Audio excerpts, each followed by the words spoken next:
Hello my dear students, आप देख रहे हैं स्टार्ट हो रही है हमारी अरियन सैंपल पेपर सॉल्यूशन की सीरीज। स्टार्ट हो रही है। सैंपल पेपर 1 है। चैनल पर नए हैं तो चैनल को सब्सक्राइब कीजिएगा। और सेकंड थिंग, अगर आपका टाइम ले रहा हूं चिंटू मिंटू चिंकी मिंकी, तो आपको वैल्यू जरूर मिलेगी।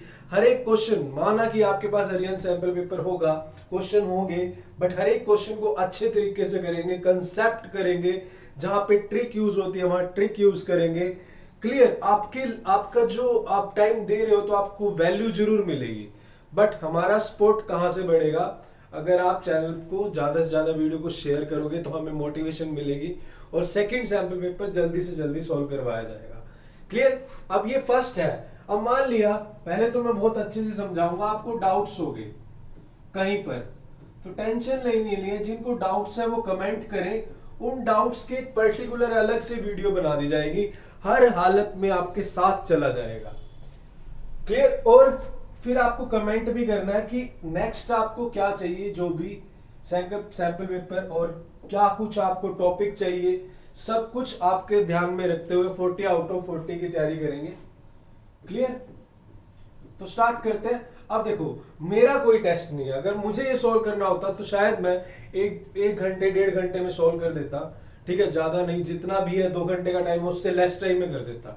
बट मेरा टेस्ट नहीं है, टेस्ट है आपका। इसलिए मैं आपको अच्छे से कराऊंगा हर एक चीज। टाइम भले ज्यादा लग जाए, आपको अच्छे से समझ आना चाहिए। आपको इतनी प्रैक्टिस करनी है समझ के कि आप टाइम कम लो और अच्छे से अपना टाइम मैनेज करो और पेपर को अच्छे से करके जाओ। क्लियर? तो स्टार्ट करते हैं।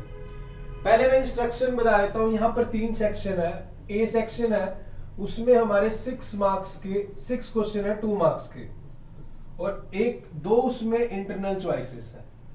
जो हमारा बी सेक्शन है उसमें हमारे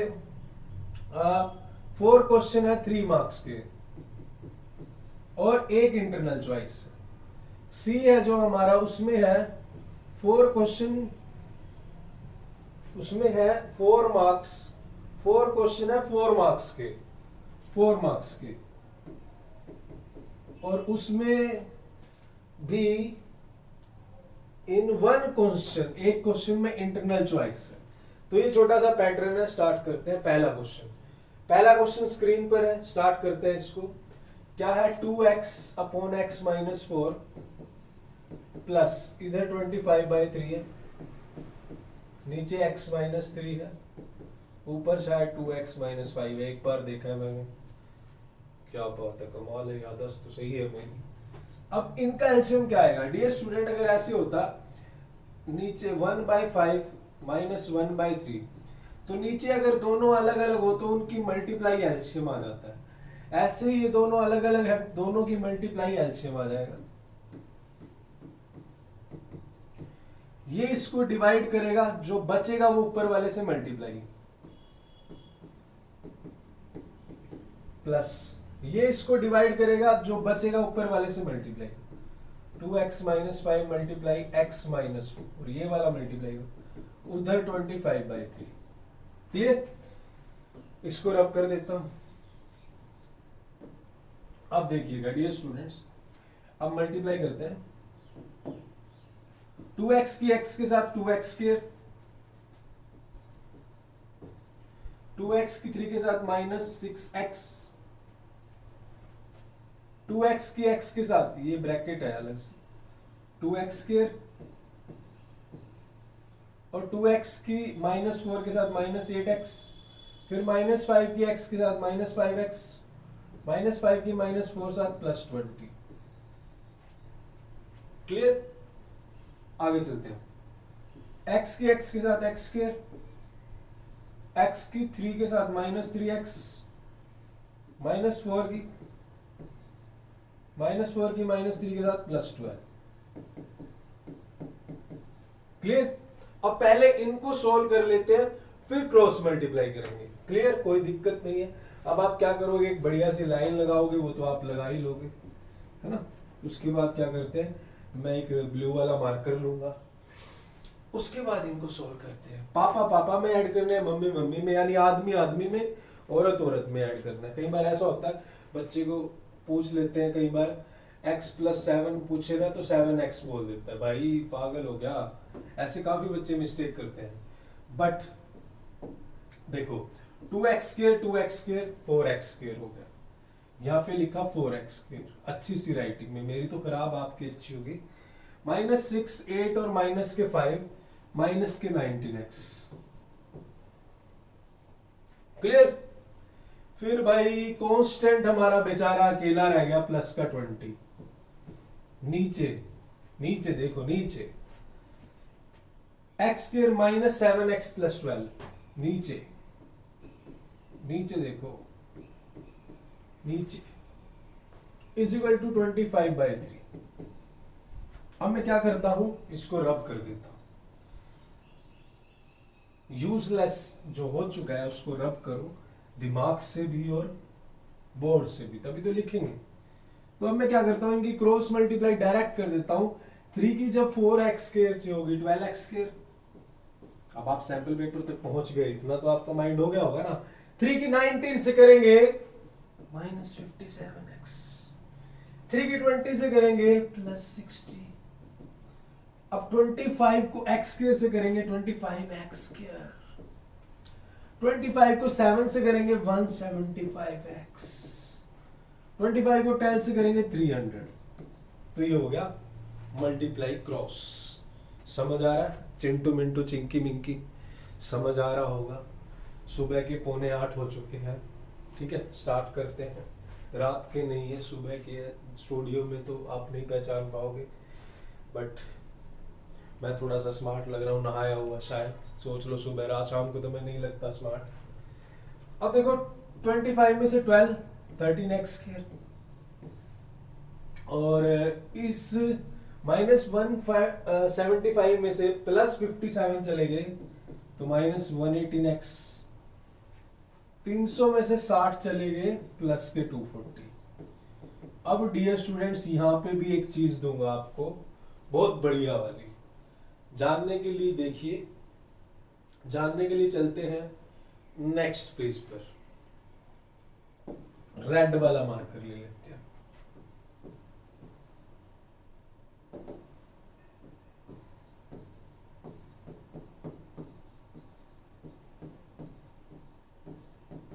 देखिए डियर स्टूडेंट्स, ये क्वाड्रेटिक इक्वेशन है, इसको हमने फैक्टराइज करना है और फिर फैक्टर आएंगे। ये जो बीच वाली टर्म है, ये -118s, सम -118 और प्रोडक्ट,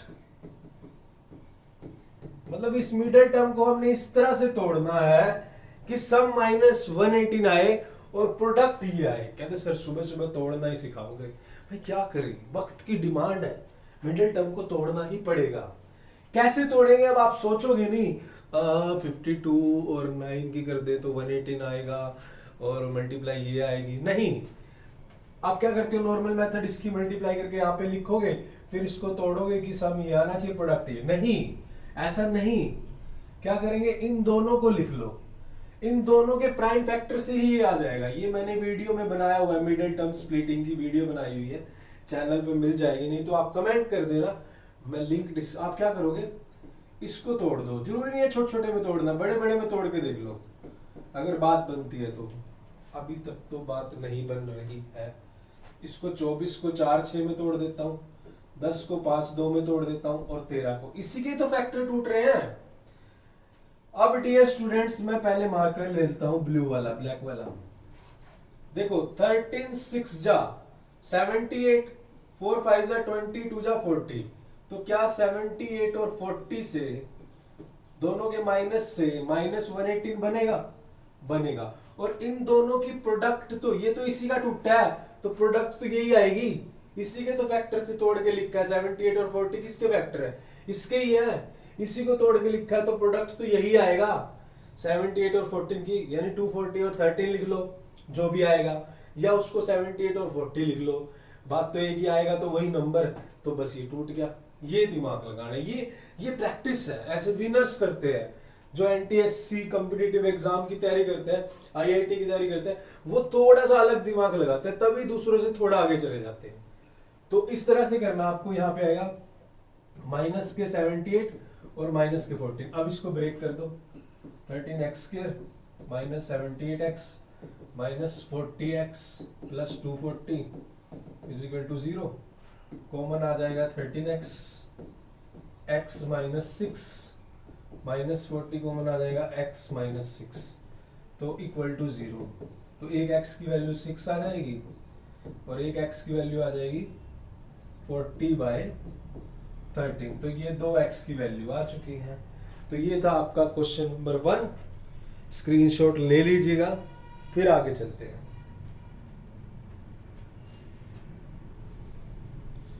नेक्स्ट क्वेश्चन पे चलते हैं डियर स्टूडेंट्स। नेक्स्ट क्वेश्चन में क्या बोल रहा है, इफ, ये भी अच्छा क्वेश्चन है, if 1/2 is the root of the equation then find the value of k।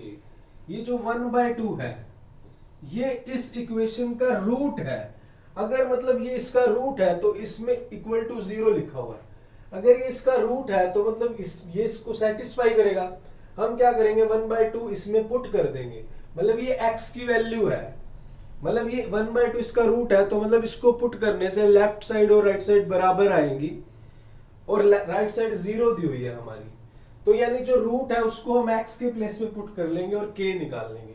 ऐसा क्वेश्चन आ जाता है। और इस बार भी ज्यादा मुश्किल पेपर नहीं आएगा क्योंकि बीच में लॉकडाउन लगा, इतनी तैयारी नहीं हो पाई।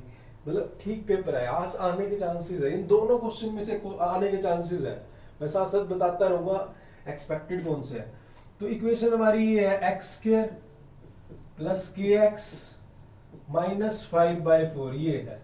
इसके प्लेस पे पुट कर दो x 1/2 square minus k into 1/2, 1/2 का square 1/4 k/2 minus 5/4 equal to 0। ठीक है, अब क्या करेंगे, यहाँ पे एक बढ़िया सी लाइन लगाएंगे, वो तो आप लगा ही लो। इसको सोल्व करते हैं। 4 नीचे सेम है तो माइनस के 5 और प्लस के 1, माइनस के 4 और माइनस के 4 अगर लिखें तो माइनस के 4/4 माइनस 1, तो माइनस k/2 और माइनस 1 हो जाएगा इक्वल टू 0। माइनस 1 इधर जाके प्लस 1, तो माइनस k/2 1, तो k की वैल्यू ये 2 इधर मल्टीप्लाई और ये माइनस का है तो ये -2 आ जाएगा। तो जो मेरा k है वो मेरा क्या आया, -2 आया। Is it clear? देखो इतना आपको पता होना चाहिए कि 1/4 में से 5/4 भाई नीचे सेम है तो ऊपर वाले को एज इट इज माइनस कर सकते हैं। माइनस का 5 और प्लस का 1, ये -4 और नीचे 4, तो हमें पता होना चाहिए कि -1 आ गया इन दोनों से। इतना स्टेप आपको पता होना चाहिए, इतनी प्रैक्टिस होनी चाहिए इस टाइम पे। चिंटू मिंटू चिंटी मिंकी नहीं, चिंकी मिंकी, हंसना नहीं है यार, बस सब्सक्राइब कर दो, शेयर कर दो और सपोर्ट करो। ठीक है, आगे चलते हैं।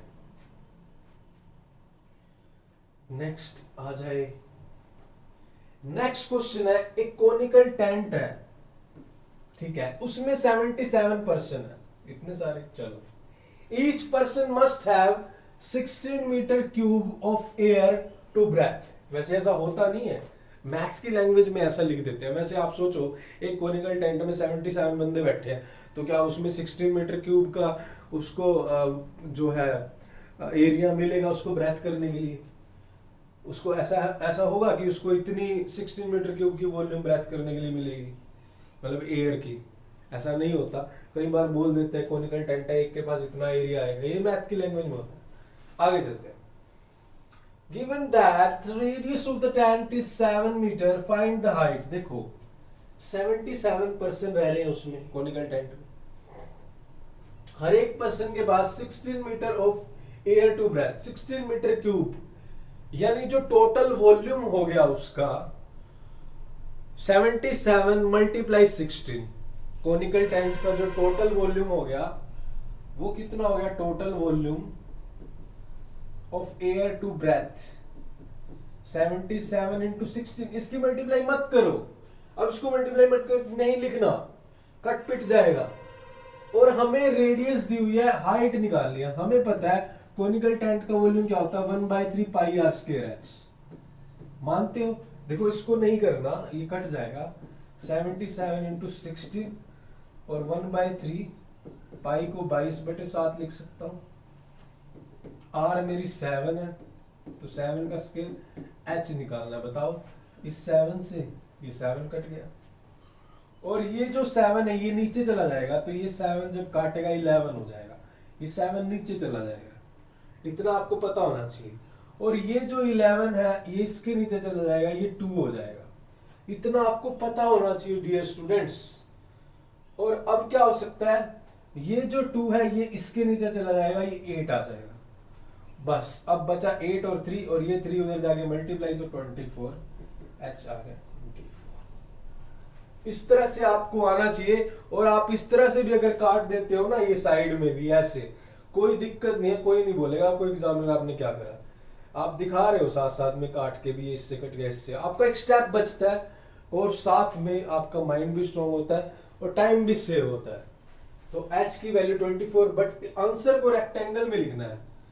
h इज इक्वल टू जो यूनिट है उसके साथ 24 मिनट, इसको रेक्टेंगल में क्लोज करो, साफ साफ लिखो हर एक स्टेप। देखो मेरी तो राइटिंग भी ऐसी है, अपनी राइटिंग देखो, चलो मेरी तो गंदी है ही है, तुम अपनी अच्छी लिखो ना यार, साफ साफ लिखो बढ़िया तरीके से। नेक्स्ट पे चलते हैं। If the mean of x and 1/x is m, mean क्या होता है, दो क्वांटिटी है, मीन क्या होती है, जितनी ऑब्जर्वेशन होती है उनको ऐड कर दो, और नीचे नंबर ऑफ ऑब्जर्वेशन, वो मीन होता है। तो मीन, ये दो ऑब्जर्वेशन है, तो दोनों को ऐड कर दो, x प्लस 1/x, और नीचे उन दोनों को नंबर ऑफ ऑब्जर्वेशन, वो होता है मीन, यानी x प्लस 1/x अपॉन में 2, वो m के बराबर थी वो, यानी इन दोनों का मीन निकाल लिया। कोई डाउट? कोई डाउट नहीं है। इस 2 को मैं अगर उधर मल्टीप्लाई करूंगा तो ये हो जाएगा x plus 1/x is equal to, इसको फर्स्ट मान लेते हैं।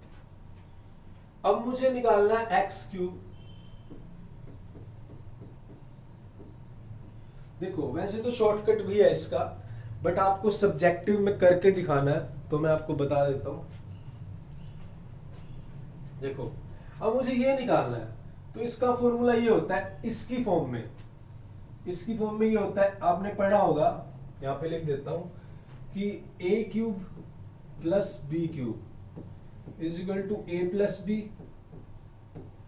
ब्रैकेट में a square plus b square minus ab, ये फॉर्मूला होता है। तो मैं यही अप्लाई करूंगा, x प्लस 1/x,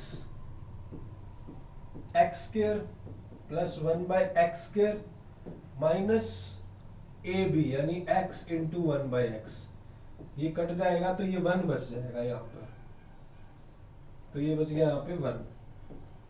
ठीक है, इतना समझ आया। अब मुझे इसकी वैल्यू निकालनी है, ये तो मेरे पास है, ये नहीं है, ये कैसे आएगा? अब ये स्क्वायर आ गया, तो ये स्क्वायर वाली आइडेंटिटी से आएगा। अब स्क्वायर वाली आइडेंटिटी क्या बोलती है? आंटी नहीं, आइडेंटिटी, कि x प्लस 1/x का स्क्वायर क्या होता है? x square plus 1/x square plus 2 into x into 1/x, तो ये तो कट जाएगा डियर स्टूडेंट्स। तो इसकी वैल्यू कितनी है? इसकी वैल्यू है 2m, तो 2m का स्क्वायर 4m स्क्वायर, और ये वाला प्लस 2 इधर आके माइनस 2 हो जाएगा, तो इस चीज की वैल्यू ये आ गई, इसको सेकंड मान लो, इस चीज की वैल्यू ये आ गई। बस अब तो कुछ नहीं करना, वैल्यू पुट करनी है। तो x प्लस 1/x की वैल्यू 2m, और मल्टीप्लाई में इसकी वैल्यू 4m स्क्वायर माइनस 2 है, और ये माइनस का 1 है, तो आपका आंसर आ गया 2m और 4m स्क्वायर माइनस 3। आप इतना भी लिख सकते हो, कोई दिक्कत नहीं है, बट अगर आगे आगे मल्टीप्लाई करके लिखना है तो आप वो भी लिख सकते हो। वैसे तो इसमें भी कोई दिक्कत नहीं, अगर आप इतना भी लिख दो तो। क्लियर? कोई डाउट यहाँ तक? मेरे हिसाब से कोई डाउट नहीं होगा। हाँ, बट एक चीज अब यहाँ पे सीखने को मिलेगी। क्या? ये आ गया, ये वैल्यू आई है इसकी, ये वैल्यू इसकी आई है, बट हमें मीन निकालना है। अब एक चीज ध्यान रखनी है, हमें मीन निकालना है। ये इसकी वैल्यू आई है, इसने बोला है find the mean of x cube and 1 by x cube. अब x cube and 1 by x cube plus करके ये वैल्यू आ गई। मीन कैसे आएगा, ये दो ऑब्जर्वेशन है, अगर मैं इसको 2 से डिवाइड कर दूं तो मीन आ जाएगा। तो बस अब क्या करोगे, इसको 2 से डिवाइड कर दोगे, तो ये 2 से डिवाइड करने से ही कट जाएगा, तो ये मीन आ जाएगा। ये इस बात में कोई कंफ्यूजन नहीं होनी चाहिए, दोनों क्वांटिटी का सम ये आया, यानी ये लिखा था। अब मुझे तो मीन निकालना, तो दो क्वांटिटी है, 2 से डिवाइड कर देंगे तो मीन आ जाएगा ये वैल्यू। ये क्वेश्चन नंबर 3 था। अब चलते हैं आगे। क्वेश्चन नंबर 4 है, मोड निकालना है। बड़ा मोड पे क्वेश्चन आ सकता है। मोड देखो कैसे निकालते हैं। अगर मैं इसको लिखना चाहूं तो मैंने ग्राफ टेबल बना ली है इस तरह से, ये टेबल है, इंटरवल और ये टेबल है। तो सबसे ज्यादा वाली जो फ्रीक्वेंसी होती है डियर स्टूडेंट्स, उसको F1 बोलते हैं। जो उससे पीछे वाली होगी वो F0 और जो नीचे वाली होगी वो F2। अब F1 जो आया उससे पीछे तो F0 ही होगा, आगे F2। ये तो हमने बचपन में सिखा दिया था, आप क्या सिखा रहे हो, हमने तो नर्सरी में सीख लिया था, है ना, LKG में सीखा हुआ कईयों ने। मेरे जैसे नालायक है वो तो शायद फर्स्ट में सीखे होंगे, 1 के बाद 0 अब तक, है ना, और 0 के बाद 2, तुम जल्दी सीख गए होंगे। अब देखो F1 315 है। अब मोड निकालना है, तो मोड निकालने के दो फॉर्मूले हैं। एक तो ये है 10 अपॉन में 10 प्लस 12, और एक ये है यहाँ पे भी 10 और यहाँ पे भी 10। देखो दूसरा, ओ भाई साहब देखो, पहला तो ये है, दूसरा ये है, यहाँ पे भी 10 लिख दो, यहाँ पे भी 10, यहाँ 2 लगा दो, यहाँ भी 2। ये दो फॉर्मूले मोड के हैं, और दोनों की स्टैटिक्स मैंने बनाई हुई है। 8 नंबर की स्टैटिक्स है, वो पूरी कंप्लीट 8 नंबर की है, उसमें सारे टॉपिक है, कंप्लीट स्टैटिक्स के नाम से, वन शॉट में पढ़ी है प्लेलिस्ट में जाके। उसमें 8 नंबर वहां से आपके पक्के हो जाएंगे, क्योंकि उसमें सारा वो निचोड़ लिया हुआ है जो चैप्टर में पूछा जा सकता है रिड्यूस सिलेबस के अकॉर्डिंग। तो उसको जरूर देखिएगा, लिंक में दे दूंगा, नहीं तो कमेंट करना। तो डियर स्टूडेंट्स, ये दो फॉर्मूले, इस तरह से आप मोड याद कर सकते हो। पहला, मुझे तो ये अच्छा लगता है, मुझे ये भी अच्छा लगता है। इसको देखते, ये क्या चीज है, 10 का मतलब है F1 माइनस F0, फिर इसको ले रहे हैं पहले, इस 2 1 का मतलब है 2F1, 0 का मतलब है F0 और 2 का मतलब है F2। यहाँ पे मल्टीप्लाई में L लगा दो प्लस में, और मल्टीप्लाई में H लगा दो। मेनली तो इसको याद करना होता है। तो ये एक बार 10, नीचे भी 10, 2 यहाँ पे 2 यहाँ पे, या 10 अपॉन में 10 प्लस 12, जो आपको ठीक लगता है। इसका मतलब यही है F1 माइनस है, जो आपको ठीक लगता है वैसे याद कर लो, कोई दिक्कत नहीं। अब इसको सोल्व कर, अब तो वैल्यू पुट करनी। तो जो F1 है उसकी जो क्लास होती है उसको बोलते हैं मॉडल क्लास। मॉडल मॉडल तो हम भी थे बचपन में, आज कैसे हो गए। चलो, ये लोअर लिमिट होगी, L ये अपर लिमिट होगी। गैप H कितना है इनके बीच में, गैप कितना, 20 का गैप है। इतना ज्यादा क्यों रखते हो, प्यार से रख लो यार। L 20 है, F1 315 माइनस 35, तभी नहीं मैं ये लेता, इधर 2 करना पड़ता है, ये सही रहता है। सेम ये लिखो, सेम नीचे ये मेरा फेवरेट है यार, ये नहीं है, ये है, पर ले लिया तुम्हारे कहने पे, ये ले लिया, कोई बात नहीं। अब 2F1 315 को F, ये 2 से करेंगे 630 हो जाएगा, माइनस F0 35 माइनस 120, तभी नहीं मैं लेता ये, पर लेना पड़ेगा। H भी 20 है, L भी 20 है, H भी 20 है। क्या संजोग हुआ है सर, गुरुजी, गुरुदेव, प्रभु। 35 इसमें चले गए, 15 यहां से हटा दो, 20, 280 बच गए यहाँ पे, 20 यहाँ पे प्लस में, इधर से कितने बनेंगे, 630 में से 35 उड़ा देते हैं, पहले 30 उड़ाते हैं, 600 फिर 5 और उड़ा देते हैं, 595, उसमें से 100 और हटा दो, 495, और फिर 20 उड़ा दो, 475 मल्टीप्लाई 20। ठीक है, इस तरह से कर सकते हैं। नहीं तो कई बच्चे क्या करेंगे, इसको दोनों को ऐड करेंगे, फिर इसमें से माइनस करेंगे, एलसीएम लेंगे, कैरी लेंगे, एलसीएम नहीं वो कैरी लेंगे, कैरी कैरी कैरी। चलो 5 4 5 9 5, ठीक है, यही बनता है ना। हाँ जी, 5 5 6, 5 एकम 5 5 9। अब अच्छा, अब आप जब इनकी मल्टीप्लाई करोगे तो मल्टीप्लाई करने के बाद आपके पास वैल्यू आएगी, इसको सॉल्व करोगे तो ये आप लिख सकते हो 20, तो प्लस 11.79 समथिंग आएगी, तो 31.79 ये आपका आ जाएगा। इसका स्क्रीनशॉट ले सकते हो, ये आंसर आ जाएगा। क्लियर? तो आगे चलते हैं अभी नेक्स्ट कंसेप्ट की तरफ। इसको आप सोल्व कर ही सकते हो, ये तो आपको क्या करना, पहले 56 को 4 से कर लो, फिर कर लेना, 224 आएगा, फिर 19, फिर सही रहेगा। ठीक है, ये आंसर आएगा। क्लियर? होपफुली जितना होगा आपके साथ चलूंगा। आगे चलते हैं, नेक्स्ट क्वेश्चन की तरफ चलते हैं। इसका स्क्रीनशॉट ले लीजिएगा, इसका फिर नेक्स्ट क्वेश्चन पे चलते हैं, इसको देख लीजिएगा। तो नेक्स्ट पे चलते हैं भाई, नेक्स्ट क्वेश्चन पे। नेक्स्ट क्वेश्चन क्या कह रहा है, बीच बीच में मुझे कैमरा चेक करना पड़ता है कई बार, कि भाई y is equal to -2 and 3 are the root of the equation, then find the value of AB। ये इक्वेशन है, कई तरीकों से कर सकते हैं इस क्वेश्चन को। -2 और 3 इसके रूट्स हैं, तो आपको निकालना है ए बी की वैल्यू निकालनी है। तो दो ऑप्शन है, एक तो सॉल्यूशन में भी आपके दिया होगा क्या कि भाई -2 और 3 इसके रूट है, तो एक बार -2 पुट कर लो, एक इक्वेशन आ जाएगी, दूसरी बार 3 पुट कर लो, फिर एक इक्वेशन आ जाएगी, उसको सॉल्व करेंगे। अगर उससे आसान कुछ हो सकता है, हमें पता है कि सम ऑफ रूट्स का फॉर्मूला क्या होता है, -b/a होता है, और प्रोडक्ट ऑफ रूट्स c/a। तो डियर स्टूडेंट्स, मेरे पास ये दो रूट्स है, ये क्वाड्रेटिक इक्वेशन है, तो इसके दो रूट होंगे, ये बात मानते हो। तो दो रूट ये पड़े, इन दोनों का सम क्या आएगा, इन दोनों का सम ये है 3 और -2 कितना हो जाएगा, 1 हो जाएगा। तो सम तो 1 आ गया, और वो किसके बराबर है, -b/a। b कौन सा है इसमें से, जो स्क्वायर वाली टर्म के अगली वाली टर्म होता है उसको b बोलते हैं, तो ये -2a है।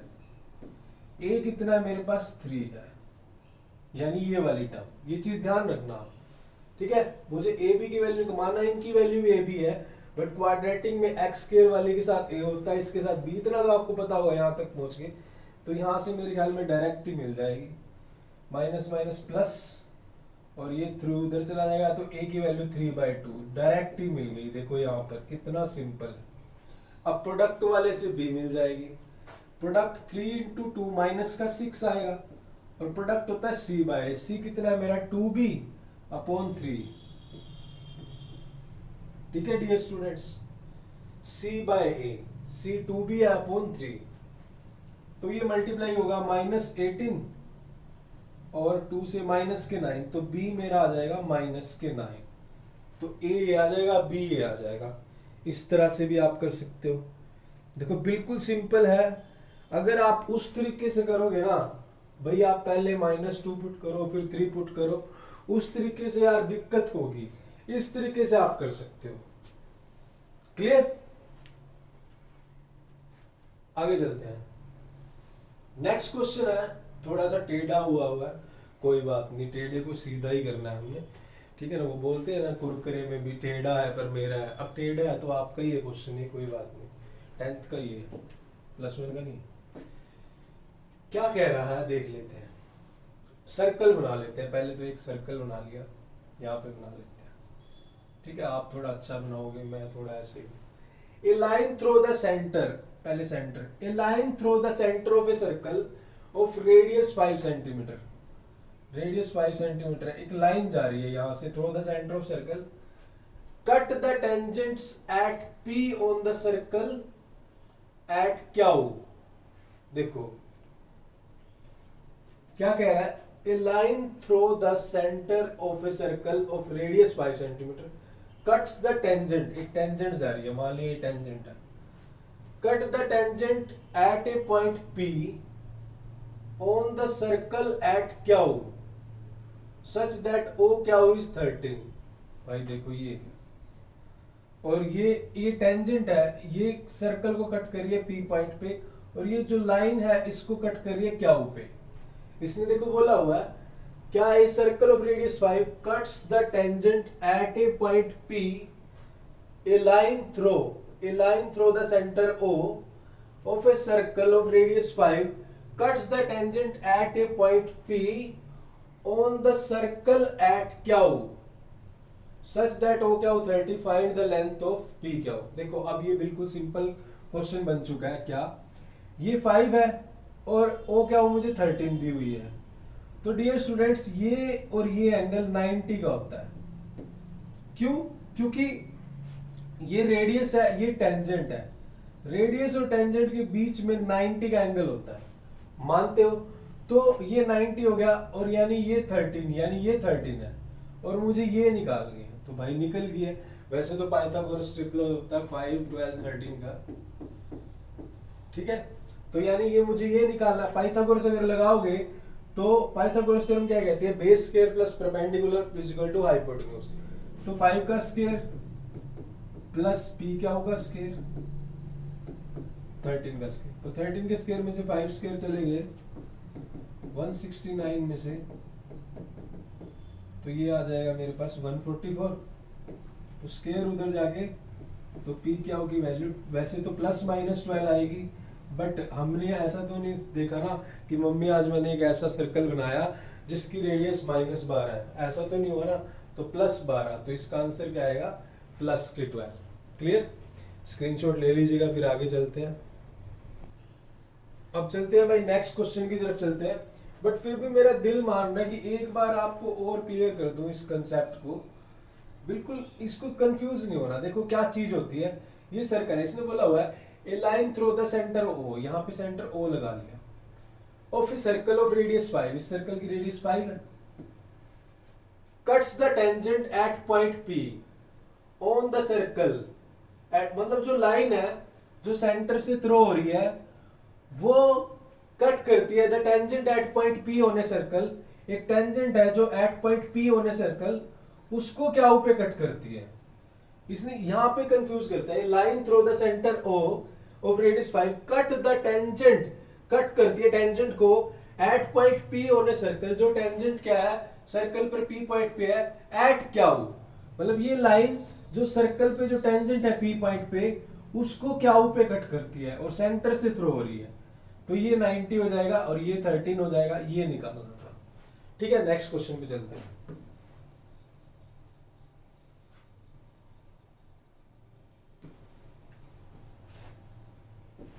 नेक्स्ट क्वेश्चन डियर स्टूडेंट्स, ये क्वेश्चन बहुत इंपॉर्टेंट है, ये बहुत बार आता है। ये क्वेश्चन अगर पिछले 5-7 सालों की बात करें तो काफी बार पूछा गया है। तो इस क्वेश्चन को अगर देखते हैं क्या क्वेश्चन है, क्या कह रहा है, draw a pair of tangent to a circle of radius 5 which are inclined to each other at an angle of 60 degree. पहले तो एक बात समझो, जो ये सर्कल होता है ये रेडियस होती है, यानी इसने बोला कि जो टेंजेंट है हमारी, जो दो टेंजेंट है उनके बीच में 60 डिग्री का एंगल होना चाहिए। अगर इनके बीच में 60 होगा तो जो इनके बीच में है वो 120 होगा, क्योंकि इन दोनों का सम 180 होता है। पहली बात तो ये समझो। अगर यहाँ पे बोलता कि पेयर ऑफ टेंजेंट है उनके बीच में 120 होना चाहिए, तो यहाँ पे 60 होता है, यहाँ 60 होता है, ये ध्यान रखना।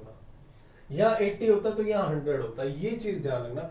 अब बोर्ड में जरूरी नहीं है हर बार 60 120 आएगा, कुछ चेंज करके भी आ सकता है। एनसीईआरटी में ये 60 है, क्या पता बोर्ड में ये 120 आ जाए। पहली बात तो ये ध्यान रखो, हर एक चीज को अच्छे से समझेंगे। दूसरी बात, ये जो रेडियस है, ये जो टेंजेंट है, इनके बीच में 90 का एंगल होता है। तो अगर मुझे ये 60 बनाना है तो मुझे ये वाला 120 बनाना पड़ेगा। बस मैं क्या करूंगा, मैं यही कंसेप्ट यूज करूंगा। तो ये आप खुद करोगे, क्या करोगे, पहले एक सर्कल ले लो, और यहाँ पे एक रेडियस ले लो, फिर यहां पे इस पे 120 बना दो। क्यों? क्योंकि मुझे वहां पे 60 चाहिए। अब कमेंट करना अगर वहां पे 120 चाहिए होता तो यहां कितना बनाते, ये आप कमेंट करोगे। अब मुझे पता है टेंजेंट और रेडियस के बीच में 90 का एंगल होता है, तो यहां पे 90 बना दोगे और यहां पे भी 90। जो ये काटेंगे वो अपने आप 60 आएगा, अपने आप ही 60 आ जाएगा। और ये आप करोगे किससे? कंपस से बना सकते हो, कंपस से बना सकते हो, या इसको कंपस से बना लो, इसको आप प्रोटेक्टर से डी से बना लो, कोई दिक्कत नहीं है। तो ये था मेरा क्वेश्चन नंबर 6। आगे चलते हैं नेक्स्ट क्वेश्चन की तरफ। लेट मी हैव अ पानी, फिर शुरू करते हैं कहानी।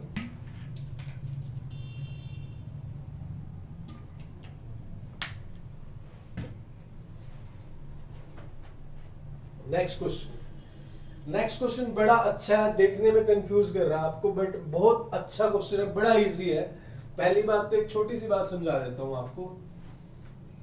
देखो, अगर एक सर्कल है और उसके बाहर वाले पॉइंट से अगर टेंजेंट आपको डालनी है और ये उसका सेंटर है, तो एक ही मेथड है। पहले क्या करो, उस लाइन को ज्वाइन कर दो, फिर उस लाइन को परपेंडिकुलर बाइसेक्ट कर दो, फिर जो कटेगा उसको सेंटर मान के ये सर्कल ड्रॉ कर दो, ये दो टेंजेंट आ जाती है, ये आप ड्रॉ कर सकते हो। ये मेथड है किसी भी सर्कल पे बाहर वाले पॉइंट से टेंजेंट ड्रॉ करने का, ये सिंपल सा मेथड है। क्लियर? अब देखो, अब मुझे ये क्वेश्चन में क्या कह रहा है, पहले क्वेश्चन देखो। एक क्या कह रहा है, पहली बात तो कुछ भी छोड़ के नहीं आना, कुछ ना कुछ तो आप करोगे। थोड़े सब्जेक्टिव मार्किंग है, मैंने भी सीबीएसई के पेपर चेक किए, तो आपको मार्क्स तो मिलेंगे मिलेंगे। क्या कह रहा है, draw a circle of radius 3 centimetre, take 2 point P and Q, one of its extended diameter each at a distance 7 centimeter from its center। बिल्कुल सिंपल है, एक 3 सेंटीमीटर रेडियस का सर्कल लेना है और फिर क्या करना है, उसके डायमीटर को बढ़ाना है और P और Q 2 पॉइंट लेना है। Draw the tangent of circle from these 2 point. कर लेते हैं सॉल्व। मैं बताता हूं आपको क्या करना है। एक सर्कल लेना, दो सर्कल लेना, या एक ही लेना, ठीक है। देखो, पहले क्या करेंगे, एक 3 सेंटीमीटर का एक सर्कल लगा दो। मान लिया 3 सेंटीमीटर का एक सर्कल लगा दिया, आपने लगा दिया, मैंने भी लगा दिया। अब इसके डायमीटर को एक्सटेंड कर दो, ठीक है। ये डायमीटर इसमें से पास होगा, कोई दिक्कत नहीं है, यहाँ पे मैं नहीं ले रहा कुछ भी। ये 3 है तो ये भी 3 है, तो इसके सेंटर से 7 सेंटीमीटर दूर 2 पॉइंट लेने। अगर ये 3 है तो 4 सेंटीमीटर और बढ़ा दो, यहाँ पे एक P ले लो और 4 सेंटीमीटर यहाँ पे बढ़ा दो, यहाँ पे क्या ले लो। इतना समझ में आया? तो अब डियर स्टूडेंट्स,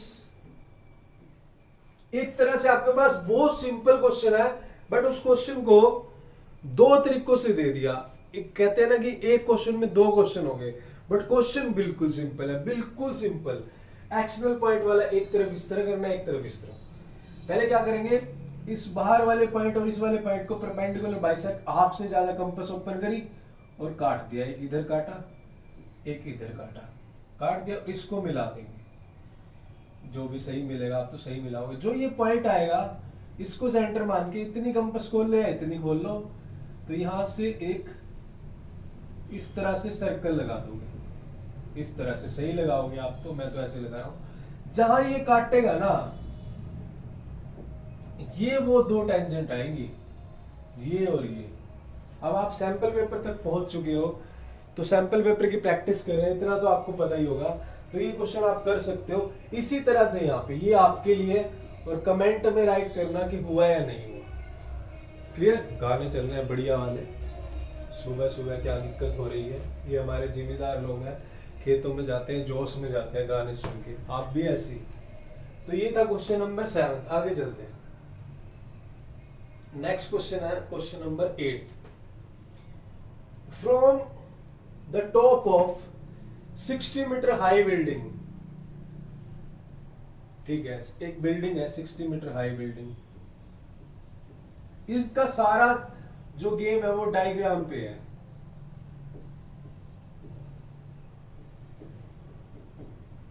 अगर ये गलत हो गया तो क्वेश्चन गलत है। From the top of 60 metre high building the angle of elevation and the depression of the top and the foot of another building. अच्छा, अनदर बिल्डिंग है, एक अनदर बिल्डिंग है। अब देखो, फ्रॉम द टॉप, अब दूसरी बिल्डिंग बड़ी होगी या छोटी है, क्वेश्चन बता रहा है। From the top of 60 metre high building the angle of elevation and the depression of the top and the foot of another building. यानी अब जो दूसरी बिल्डिंग एंगल ऑफ एलिवेशन है यहाँ इसके टॉप से, तो मतलब वो इससे बड़ी होगी तभी तो एलिवेशन बनेगा, तो दूसरी बिल्डिंग बड़ी है। और इसका एंगल ऑफ एलिवेशन कितना है, अल्फा है, और एंगल ऑफ डिप्रेशन कितना है इसके फुट का, वो बीटा है। ठीक है डियर स्टूडेंट्स, तो आपको find the height of second building. तो यहां तक तो 60 आएगी, यहां तक और मान लेते हैं h। तो जो बिल्डिंग की सेकंड बिल्डिंग की हाइट होगी वो 60 प्लस h होगी। इतनी बात समझ आ गई आपको। अब मैं कुछ नहीं करता, इसको बीटा नहीं मानता, ये दोनों ट्रायंगल ही ले लेता हूँ, इसमें काम चल जाएगा। इसको ओ A B C, A B C तो आती है मेरे को, कोई बात नहीं। तो हमें निकालना है h, निकालना है, मेन बात तो ये है। तो निकाल लेते हैं, इस OA को मैं x मान लेता हूं। तो अगर मैं इस ट्रायंगल की बात करूं तो h अपॉन में x टेंजेंट अल्फा, तो इसको मान लेता हूं फर्स्ट, क्योंकि परपेंडिकुलर बाय बेस क्या होता है, टेंजेंट थीटा होता है। इसमें देखते हैं, इसमें ये 60 है और ये परपेंडिकुलर 60 है, ये क्या टेंजेंट बीटा हो जाएगा, 60 by x is equal to tangent beta. ये सेकंड मान ले। ठीक है डियर स्टूडेंट्स, तो अब क्या कर सकते हैं हम, बाजे घुंघरू, क्या कर सकते हैं हम, अब हम क्या कर सकते हैं, यहां से हमें चाहिए h की वैल्यू 60 प्लस h चाहिए। तो थोड़ा सा और दिमाग लग रहा है मेरे पास, OA कुछ नहीं दे रखा, यहां से मैं क्या कर सकता हूं, इस x को उधर ले जाऊं तो h की वैल्यू x टेंजेंट अल्फा आ जाएगी, और इस 60 को उधर ले जाऊं तो x टेंजेंट बीटा आ जाएगी। ठीक है, इसकी वैल्यू हो गया। अब अगर मैं दोनों को ऐड कर दूं तो x tangent alpha plus x tangent beta, तो ये आंसर आ गया। इस फर्स्ट ये वाली h और ये 60, देखो यहां तक समझ आया, ये पहली इक्वेशन मान ली, ये दूसरी मान ली। x को मैं उधर ले गया, इस x को भी मैं उधर ले गया, और यहाँ पे h बच गया, यहाँ पे 60 बच गया, और मुझे चाहिए क्या, यही चाहिए, तो h प्लस 60 हो जाएगा मेरा, यहाँ पे ले लेता हूं h प्लस 60, लेफ्ट वाले को लेफ्ट में ऐड कर दो, राइट वाले को राइट में, x टेंजेंट अल्फा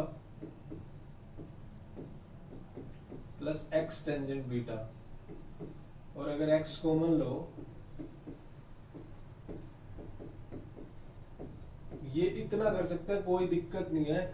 ये क्वेश्चन का आंसर ठीक है, यहां तक आप कर सकते हो। फिर भी मैं देख लेता हूं क्या कुछ हम कर रहे हैं, इस तरह से भी कर सकते हैं,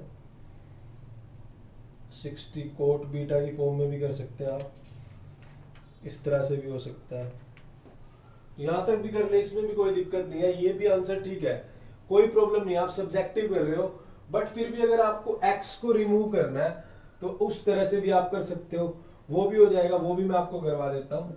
ये भी, इसमें भी कोई दिक्कत नहीं है, आप सब्जेक्टिव कर रहे हो, कहीं भी कैलकुलेशन में कोई गलती नहीं है, सब कुछ सही चल रहा है। इसमें भी कोई एग्जामिनर, कई बार क्या होता है सीबीएसई में, एग्जामिनर वही देखता है बस जो स्कूल में हुआ होता है या जितना वो सोचता है, पर अगर आपने बच्चे ने क्रिएटिविटी से ये भी कर दिया तो कोई दिक्कत नहीं है। अब अगर हमें एक्स की वैल्यू मिल जाती तो हमारे पास ये वैल्यू आ जाती, बट दूसरी फॉर्म में भी हम इसको कर सकते हैं। अगर मैं एक्स को उधर ले जाऊं तो ये x is equal to h by tangent alpha बन जाएगा, और अगर इस x को उधर ले जाऊं टेंजेंट बीटा को नीचे, तो x is equal to h by tangent beta बन जाएगा। ठीक है, 60 बाई टेंजेंट बीटा।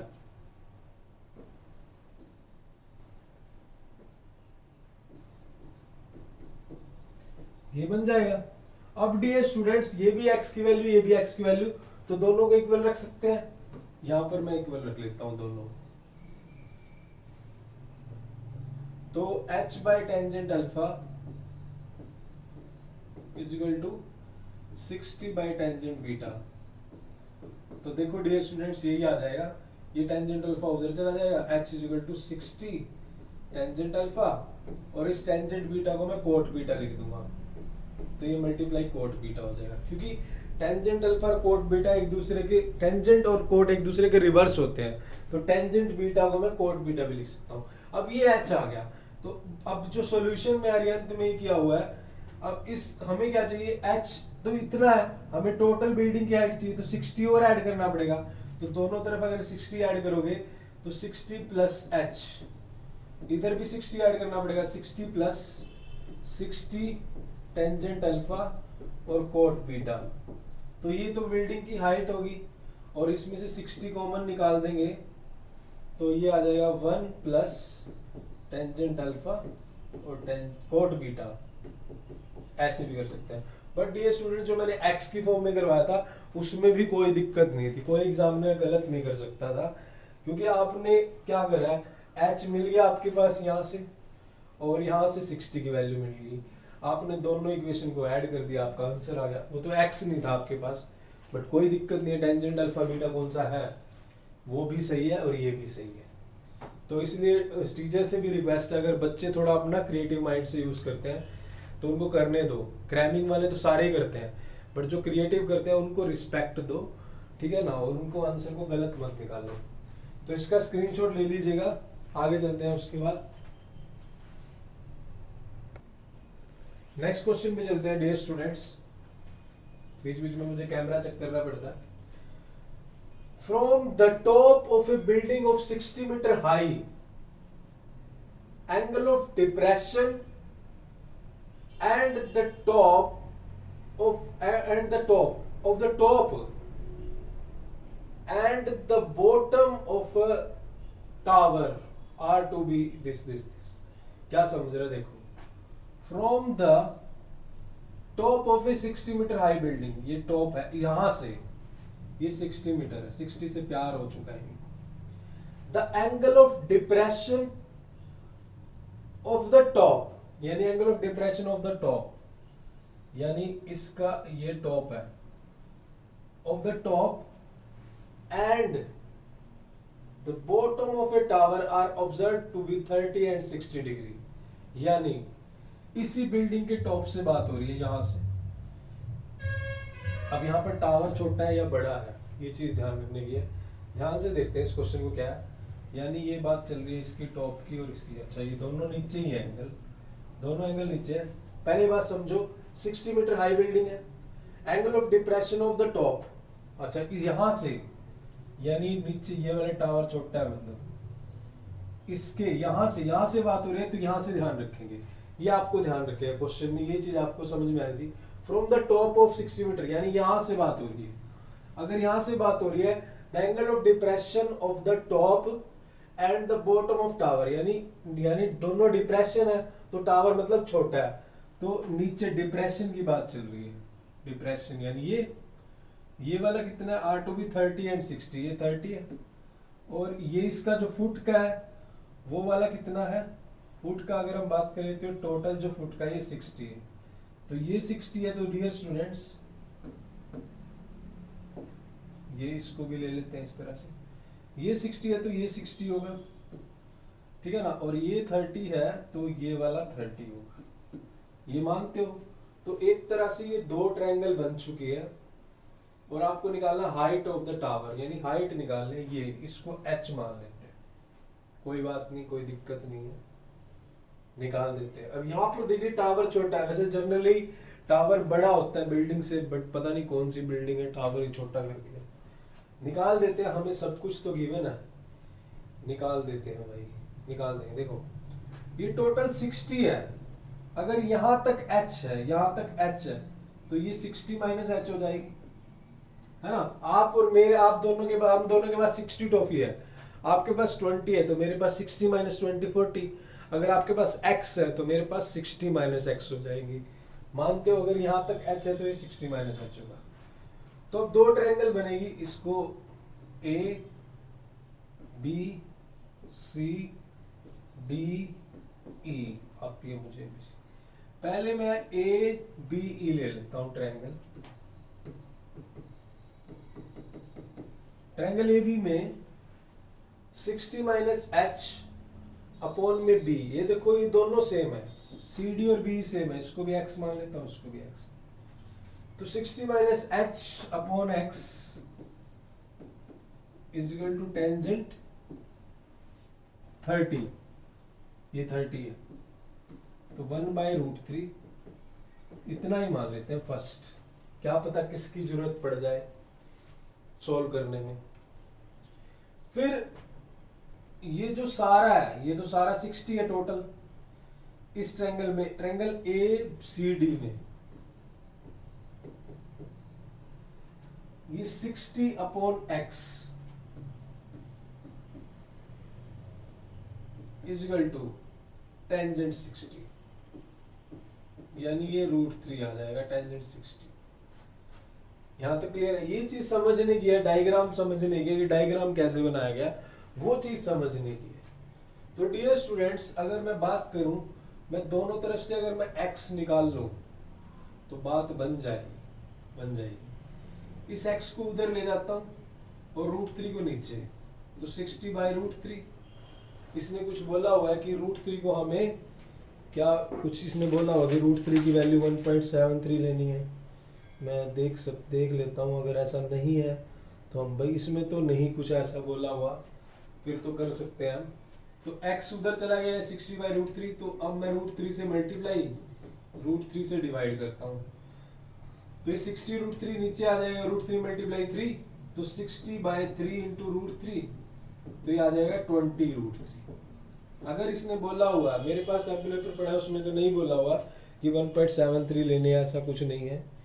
अगर बोला हो तो 1.73 लेते, बट ये 20√3 आ गई, और उधर से x उधर चला गया, √3 इधर चला गया, तो 60 माइनस h इंटू में √3, ये मान लिया, ये भी मेरी फर्स्ट इक्वेशन है, ये x की वैल्यू आ गई। अब देखो x की वैल्यू ये भी है और x मेरा 20√3 भी आया यहां से, तो दोनों को इक्वल रख सकता हूं, तो 60 माइनस h √3,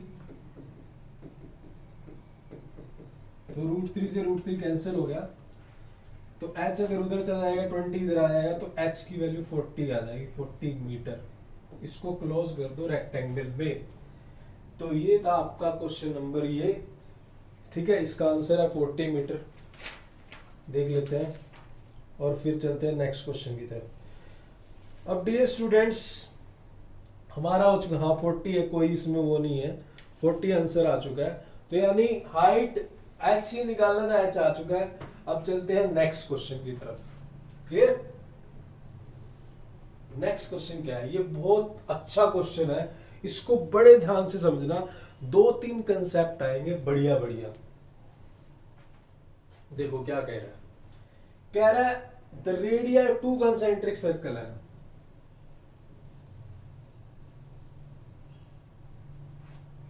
एक ही हो गया, एक दूसरा,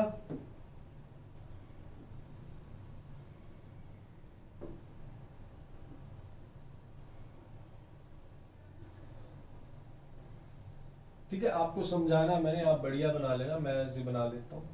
2 कंसेंट्रिक सर्कल है, ये सेंटर मान लिया, उनकी रेडियाई है 13 और 8 सेंटीमीटर है। तो इसकी मान लिया मैंने ले ली 8 सेंटीमीटर, और बड़े वाले की मैंने ये ले ली 13।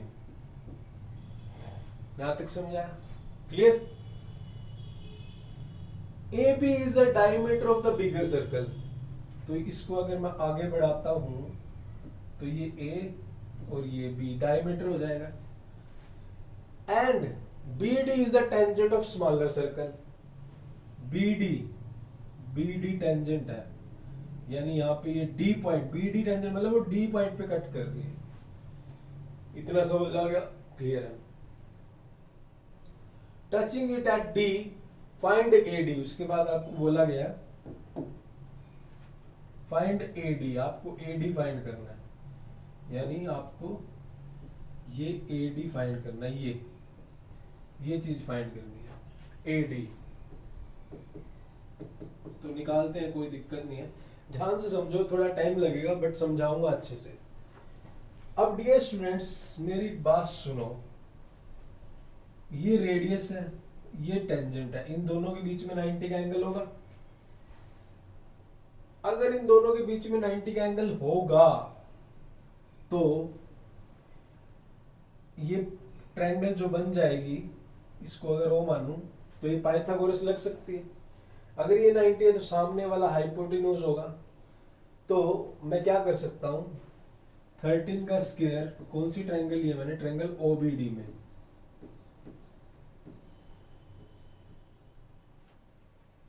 थर्टीन के स्क्वायर में से अगर मैं 8 का स्क्वायर माइनस कर दूं तो मेरे पास बी डी स्क्वायर आ जाएगा।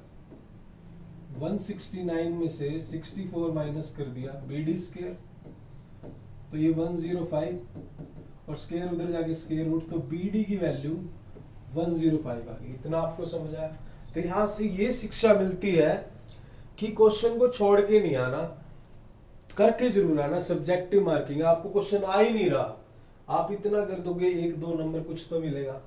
आगे चलते हैं।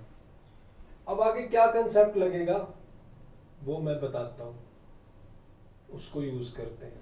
ठीक है, मैं क्या करता हूं, इसको ज्वाइन कर लिया, इसको, ये वाला पॉइंट इसको ज्वाइन कर लिया, ए बी डी सी ले लिया, ये सी ले लिया। अब मेरी बात सुनो, आपने 9th क्लास में बीपीटी थ्योरम पढ़ी होगी या थेल्स थ्योरम। अगर कोई लाइन ट्रायंगल की दो साइड को मिड पॉइंट पे काटती है, वो थर्ड साइड के पैरेलल होती है और उसकी हाफ होती है। तो देखो ये सेंटर है, तो ये तो मिड पॉइंट होगा डायमीटर का। और एक और चीज आपने पढ़ी होगी, हर एक चीज को ध्यान से समझाता हूं, कि अगर सेंटर से परपेंडिकुलर ड्रॉ करें टेंजेंट के ऊपर, तो सेंटर से अगर परपेंडिकुलर ड्रॉ करते हैं कोड के ऊपर, टेंजेंट के ऊपर नहीं लेंगे, कोड के ऊपर लेंगे, क्योंकि जो ये टेंजेंट है, ये जो बीसी टेंजेंट है, ये बीसी, ये बड़े सर्कल की कोड है, बड़ा सर्कल है ये सेंटर है, ये जो बीसी है ये बड़े सर्कल की कोड है। और जब सेंटर से परपेंडिकुलर ड्रॉ होता है कोड के ऊपर, तो वो क्या करता है, उसको बाइसेक्ट करता है, कोड को हाफ काटता है। तो ये सेंटर है, ये वाला एंगल 90 है हमारा, ये 90 है, ये देखो ये 90 है। तो इसका मतलब जो ये पॉइंट है ये मिड पॉइंट है, ये और ये बराबर है, बीडी और डीसी बराबर है। इसका मतलब ये है, वैसे डायग्राम में तो नहीं दिख रही बट ये बराबर है एक्चुअल में। क्लियर? इसका डायग्राम मैं अलग से बना लूं तो क्या ही दिक्कत क्या है, देखिए बना लेते हैं। ये इस तरह से और इस तरह से, और ये थोड़ी बड़ी है, ये इस तरह से, ये सेंटर ले लिया, ये इस तरह से, ये बी है, ये ए है, ये सी है, ये डी है, ये निकालनी है एडी, निकालनी है। तो कोई दिक्कत नहीं, देखो मैंने क्या निकाल लिया, ये 13 था, ये रेडियस थी 8 थी। अब ये मिड पॉइंट है, तो मतलब ये दोनों, अब किसकी बात कर रहे हैं, थेल्स थ्योरम की, बीपीटी थ्योरम की, या किसी भी ट्रायंगल में मिड पॉइंट पे लाइन ज्वाइन हो तो वो क्या करती है, जो वो लाइन होती है वो थर्ड साइड की पैरेलल होती है और हाफ होती है। अगर ये 8 है तो मतलब ये 16 होगी। ये बात समझ आई? ये आप लिख सकते हो, डेकोरेशन कर सकते हो। If a line cuts the two line of a triangle at the midpoint, then the line will be the parallel to the third side and half of the third side. ये आप छोटे छोटे जो decoration point है ये लिख सकते हो, ये मैं आपको समझा देता हूँ। अब देखो ये 16 हो गया, ये 8 हो गया, ये मेरे पास 105 आया। अगर ये 105 है तो मैंने आपको बोला है ये दोनों इक्वल पार्ट है, बीडी और डीसी, तो ये भी 105 इक्वल क्यों है ये? आपको रीजन लिख सकते हो कि सेंटर से अगर कोड पे परपेंडिकुलर ड्राई करें then it will bisect the कोड. The line if we draw perpendicular from the center to a chord then it will bisect the chord. Bisect करेगा तो ये दोनों बराबर. बस अब चाहिए क्या? अब देखो डियर स्टूडेंट्स, अब ये दोनों लाइनें पैरेलल है, ये वाली और ये वाली. ये 90 था क्योंकि ये क्या थी, टेंजेंट थी. ये 90 है तो ये वाला भी 90 होगा. पैरेलल लाइन है तो अगर ये 90 है तो ये भी 90 होगा. देखो इसमें ये रेडियस है, ये टेंजेंट है, ये 90 है तो ये भी 90 होगा. सारे पॉइंट समझा दिए. बहुत अच्छा क्वेश्चन है, बहुत बढ़िया. तो ये भी 90 हो जाएगा. अब मुझे AD निकालना है और ये भी दे रखी है, ये भी दे रखी है. AD निकाल, ये 90 है तो हाइपोटेन्यूज का काम करेगा. AD तो निकल जाएगा. अगर फिर भी इस क्वेश्चन में डाउट हो तो कमेंट करना, मैं दोबारा से अलग से इसकी वीडियो बना दूंगा. आप टेंशन मत लो. तो ये हाइपोटेन्यूज, अब मैं बात कर रहा हूँ ट्रायंगल ACD की. तो AD square is equal to 16 square plus 105 root का स्क्वायर. तो 16 स्क्वायर 256, ये कट गया, ये प्लस 105, ठीक है, 16 का स्क्वायर. और ये बन जाएगा मेरे पास 250 और 100 350 और 361 बन गया. ये AD स्क्वायर. तो स्क्वायर उधर जाके स्क्वायर रूट हो जाएगा तो 19 आ जाएगा. स्क्वायर से स्क्वायर रूट में जाते हैं दो वैल्यू आती है, बट 19 तो नहीं हो सकती इसमें. रेडियस में 19 का तो नेगेटिव तो नहीं हो सकता.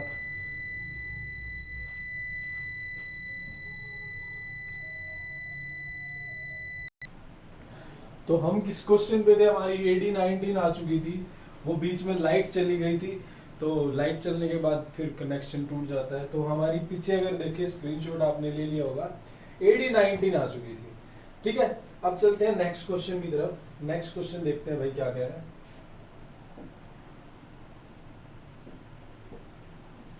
नेक्स्ट क्वेश्चन में बोल रहा है कि अ water is being pumped out through a circular pipe whose internal diameter is 8 centimetre.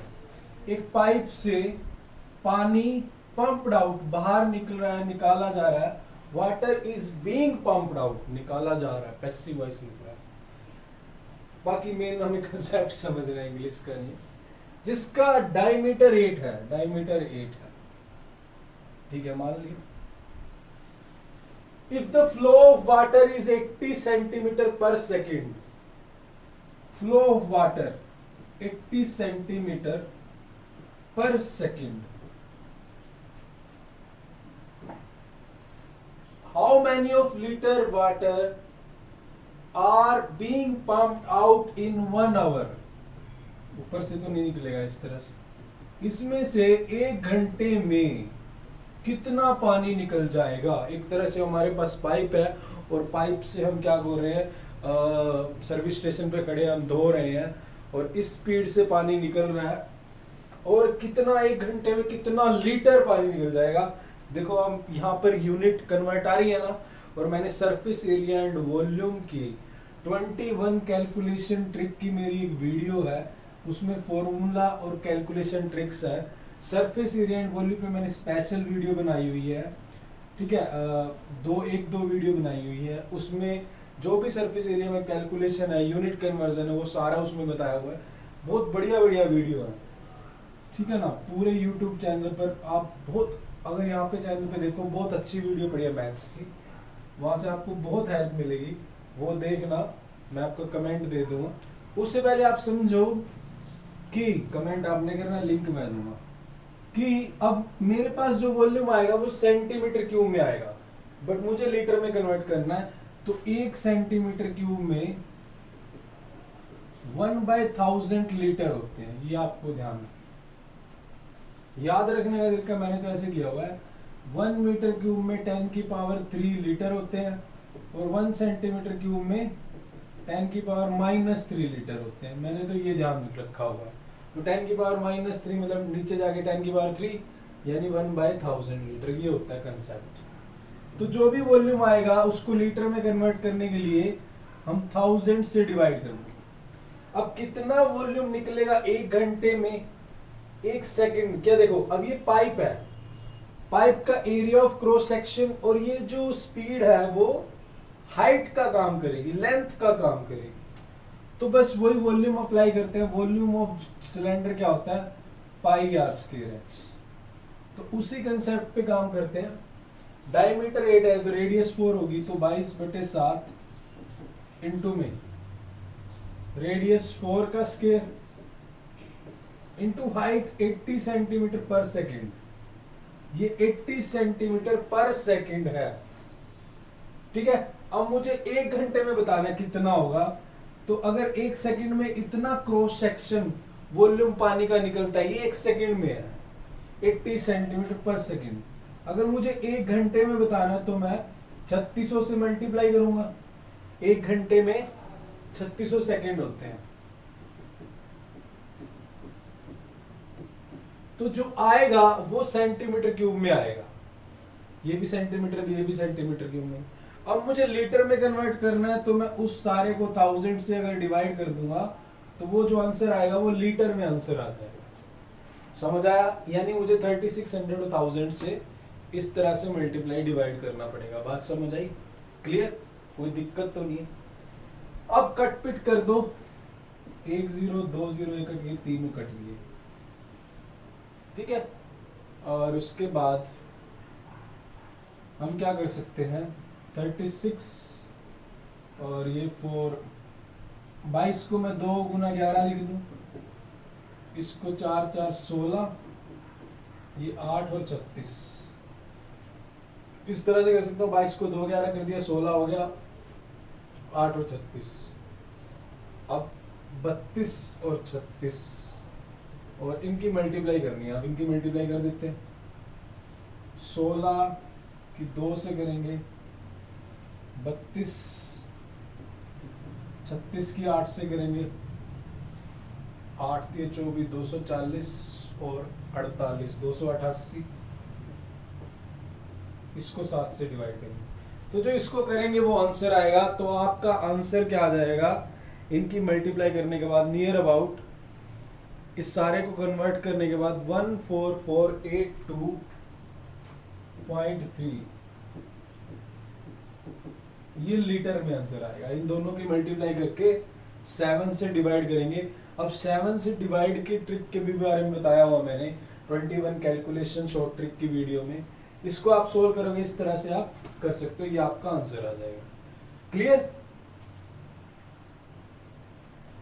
11 दूनी 22 आएगा, यहाँ पर ये 22 आएगा। ये तो ठीक हो गया हमारा, हमने करा, अच्छा 32 हो गया, ठीक है ये। और ये 11 और मल्टीप्लाई में 11 रह गया। 36 को हमने करा था किससे, 8 से, और 16 को 2 से, 11 अलग रह गया था। तो इन सारों को मल्टीप्लाई करके 7 से डिवाइड करेंगे।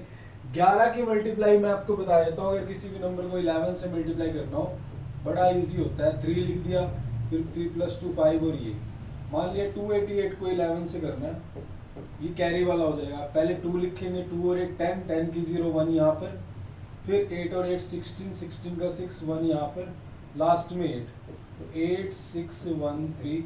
इस तरह से भी आप कर सकते हो। 11 की multiply surface area and volume में बहुत काम आती है। 7 की डिवाइड भी, वो वीडियो डाली हुई है मैंने, 2 वीडियो बहुत इंपॉर्टेंट, आपकी स्पीड बढ़ा देंगी, उनको आपको जरूर देखना है। नेक्स्ट क्वेश्चन चलते हैं सेक्शन सी। अब ये गुड़िया चीटिंग कर रही है, मैं चाहता हूँ आप ना करो, इसलिए सीजी फाउंडेशन में जो सॉल्यूशन चल रहा है उसको आप जरूर देखो।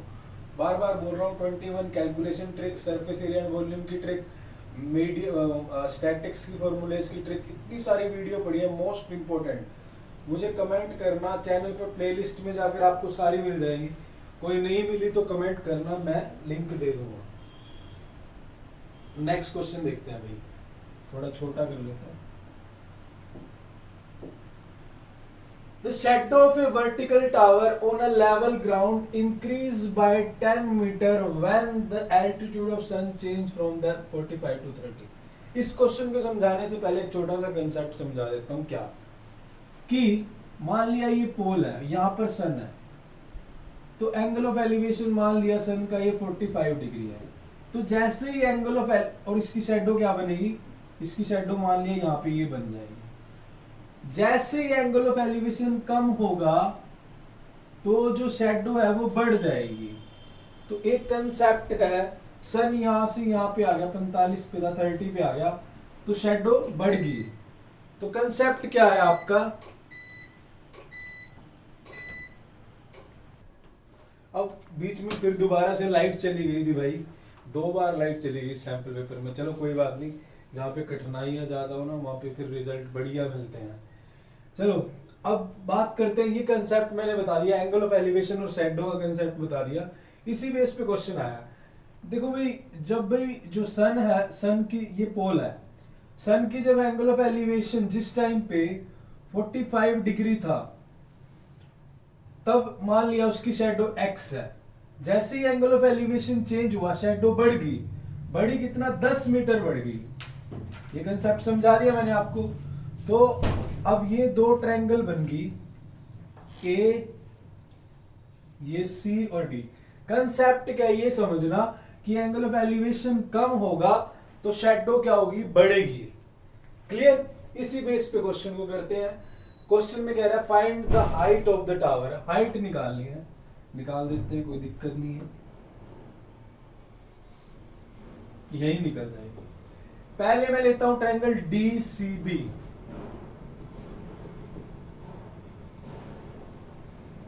h by x tangent 45, h by x मतलब ये परपेंडिकुलर काम कर रहा है, ये बेस का काम कर रहा है।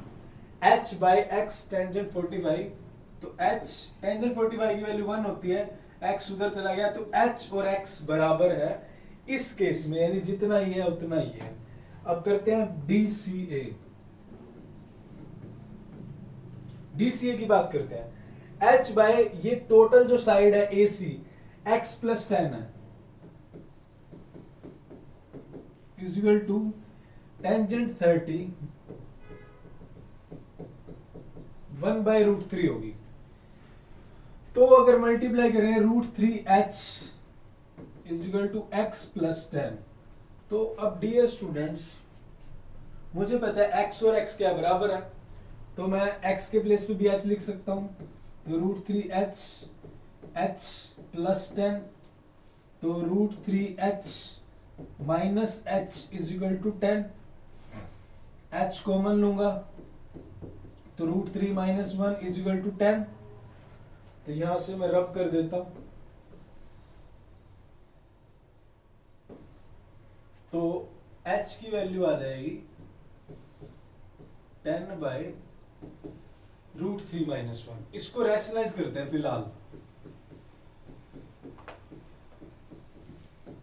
इस तरह से रैशनलाइज करते हैं, तो ये ऊपर मल्टीप्लाई हो जाएगा 10 इंटू में √3 प्लस 1, नीचे a square minus b square, √3 का स्क्वायर 3 माइनस 1 स्क्वायर, ये हो जाएगा 2, इसको काट देंगे 5, √3 की वैल्यू इसने बोला 1.732 ले लो, लेनी पड़ेगी, अब बोल रहा है प्लस में 1, तो ये हो जाएगा 5 इंटू 2.732। अब इसकी जो मल्टीप्लाई करोगे उसको 2 डेसिमल तक लेना है। अगर आप मल्टीप्लाई कर रहे हो तो इसका आंसर आपके पास आएगा नियर अबाउट 2 डेसिमल प्लेस तक अगर हम लें तो 13.66 मीटर, ये समथिंग आएगा। क्वेश्चन में बच्चे कंफ्यूज होते हैं, कंसेप्ट मैंने पहले समझाया फिर क्वेश्चन करवाया आपको, ठीक है। तो ये था, स्क्रीनशॉट ले लीजिएगा, फिर आगे चलते हैं नेक्स्ट क्वेश्चन की तरफ। नेक्स्ट क्वेश्चन है, मीन दिया हुआ है, mean of the following table is 50, mean 50 दिया हुआ है, मीन आपको 50 दिया हुआ है, frequency f1 f2 are missing, ये मिसिंग है 20 40 और 60 80 की।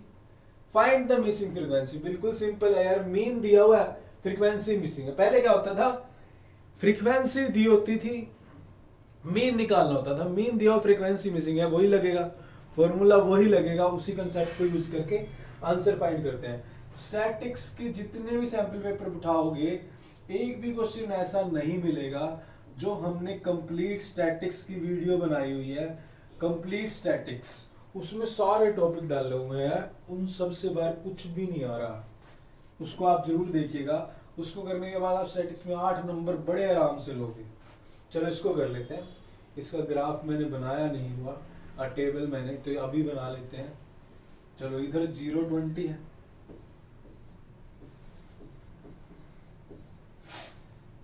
40-60 है, 80 है, 80-100 है। क्लियर? 17 F1, 32 F2, 19, टोटल 120 है। ये भी काम आएगा। तो देखो ये क्लास इंटरवल हो गया, ये फ्रीक्वेंसी Fi मान लेते हैं, Xi निकाल लेते हैं। Xi क्या होगा, इन दोनों का हाफ, 0 + 20/2, 20/2 10, इसका हो जाएगा 60/2 30। बस अब तो 20-20 का गैप लिखते रहो, 50, 70 और 90। यहां निकाल लेते हैं FI Xi, ये निकाल लेते हैं 170, 30 F1, 32 को 50 से करेंगे 1600, 70 F2, ठीक है। इसको करेंगे 1800 में से 90 माइनस कर दो, 1710, ठीक है। इस तरह से मल्टीप्लाई कर सकते हैं और ये हो गया आपका, ठीक है। अब मेन क्या होता है, x bar is equal to summation of xi fi xi upon में सिग्मा लगा लो या समेशन लगा लो, मतलब सबका सम होता है ये। क्लियर? अब fi xi को ऐड करते हैं। देखो fi xi ऐड करें, 1600 और 1700, 3300, 3400 और 70 और 10, 80, 3480 प्लस में 30 F1 प्लस 70 F2,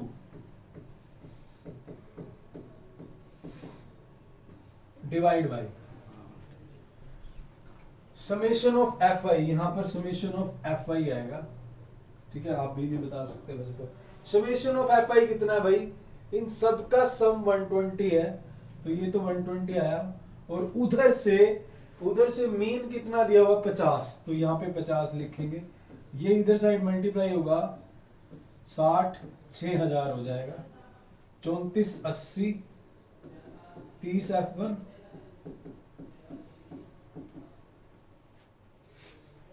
अब देखो 6000 में से 3480 माइनस कर दो, कितना 2520 आएगा। 30 F1 प्लस 70 F2।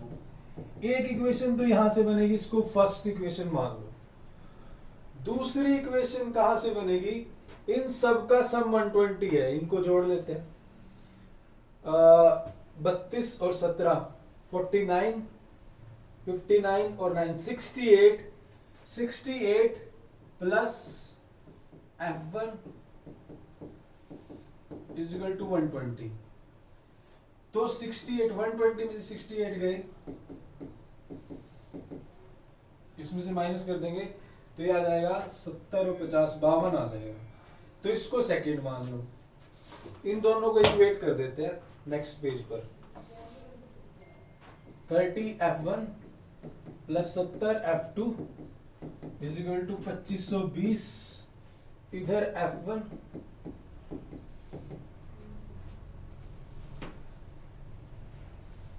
52 हो गया, 52। अब देखो मुझे इक्वल करना है, या तो मैं 30 बना लूं या मैं 70 बना लूं। तो मैं क्या करता हूं, मैं 30 बना लेता हूं।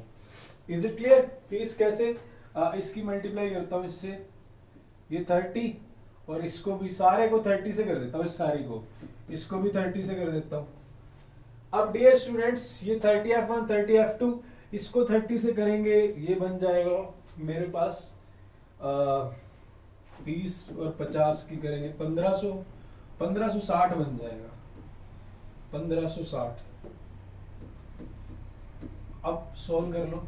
एलिमिनेशन तो आपने करे ही है फर्स्ट टर्म में, तो ये माइनस ये माइनस 40 F2, 1560, 2520, 1600, 920 और 960।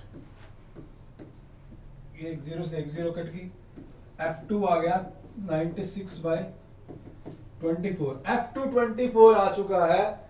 अब डियर स्टूडेंट्स यहाँ पे F2 पुट कर दो और ये आपके पास F1 आ जाएगा। मैं नहीं बताऊंगा आपको कि F1 क्या आएगा, आप कमेंट बॉक्स में राइट करिएगा कि F1 क्या आया। क्लियर? तो ये था मेरा क्वेश्चन, ये मिसिंग फ्रीक्वेंसी का।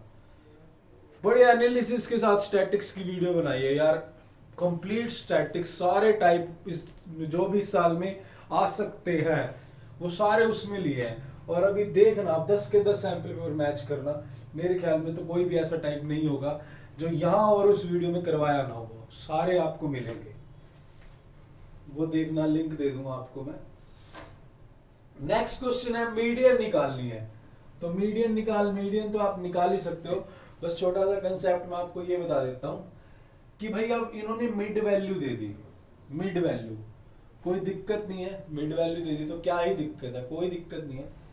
मान लिया मिड वैल्यू ये है, मिड वैल्यू 115, मैंने आगे लिखा हुआ है, नहीं लिखा, देखो ये मैंने मिड वैल्यू लिख दी। यहाँ पे मैं थोड़ा इसको छोटा कर लेता हूं।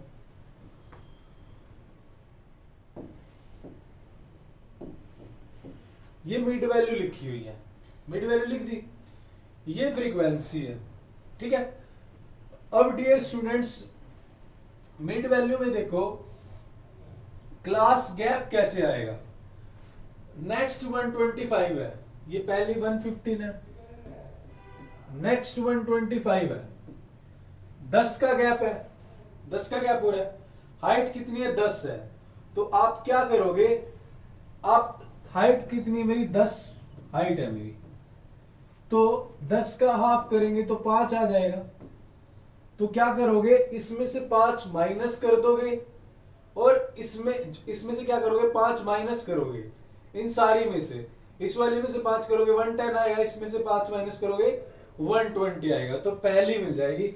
यानी जो गैप है वो हाइट होती है, उसका हाफ कर दो और उसको आप माइनस कर दो मिड वैल्यू में से। तो माइनस करोगे जो आएगा वो 110 आया और आपको पता है 10-10 का गैप चल रहा है। तो पहला इंटरवल क्या बनेगा, 110 120 120 130, इस तरह से कंसेप्ट समझो। एच निकालो, उसका हाफ कर दो, मिड पॉइंट में से, मिड वैल्यू में से माइनस कर दो, 110 आया। अब आपको पता है गैप कितना 10-10 का चल रहा है, तो पहला इंटरवल 110 120, फिर 120 130, इस तरह से आपको जानना है। कम्युनिटी फ्रीक्वेंसी आ गई, तो जब भी मीडियन निकालते हैं, मीडियन कैसे निकालते हैं इसके लिए स्पेशल पर्टिकुलर वीडियो बनाई हुई है। इसमें जो कंसेप्ट समझाने का था ये था। क्लियर? अब मीडियन कैसे निकालते हैं इसको आप स्टैटिक्स की वीडियो में दे सकते हो, चैनल पर प्लेलिस्ट पड़ी है। सबसे पहले क्या करोगे, कम्युनिटी फ्रीक्वेंसी निकालोगे। कम्युनिटी फ्रीक्वेंसी यानी इन सब का सम ऐड कर दिया, मेरे पास 390 आया। फिर क्या करते हैं, जो सम आया टोटल, जो टोटल सम आया, इन सब का सम 390 है, उसको n से डिनोट करते हैं, उसका हाफ कर दो। उसका अगर हाफ करोगे तो ये आपके पास आएगा 300, 150 आएगा, 90 का हाफ 145 आएगा, तो 195 आ गया। अब n/2 190, पहला काम मीडियन में क्या करते हैं, क्या कि पहले सारी फ्रीक्वेंसी को ऐड करते हैं, पहला काम हो गया। दूसरा काम n/2 निकालते हैं। फिर आप देखोगे कम्युनिटी फ्रीक्वेंसी में 195 से ऊपर वाली फ्रीक्वेंसी कौन सी है, ये वाली है। इसके जो सामने वाली क्लास बनती है वो होती है हमारी मीडियन क्लास।